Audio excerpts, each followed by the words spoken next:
নিরাপত্তা বাহিনী সামরিক রাইফেল, শটগান, তাজা গুলি, রাবার বুলেট, কাঁদানি গ্যাস সহ প্রাণঘাতী অস্ত্র নির্বিচারে ব্যবহার করে। কোথাও কোথাও হেলিকপ্টার থেকে গুলি চালানো হয় এবং নিরস্ত্র বিক্ষোভকারীদের কাছ থেকে গুলি করে তাৎক্ষণিক মৃত্যু কার্যকর করার তথ্য পাওয়া গেছে।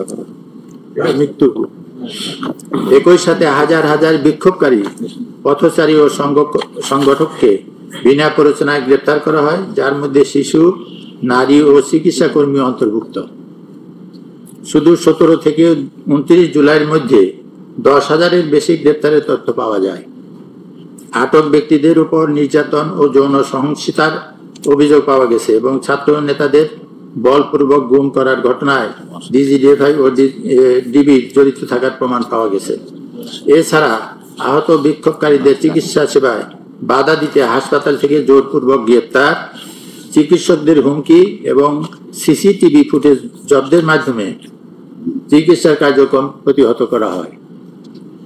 নারী আন্দোলনকারীদের বিরুদ্ধে নির্যাতন, ধর্ষণের হুমকি এবং সামাজিকভাবে হেয় করার উদ্দেশ্যে নিপীড়নের নির্দেশও পাওয়া গেছে। এসব সহিংসতার বিরুদ্ধে সরকার কোনো কার্যক্রম তদন্ত না করে বরং নিরাপত্তা বাহিনীর প্রতি দায়মুক্তি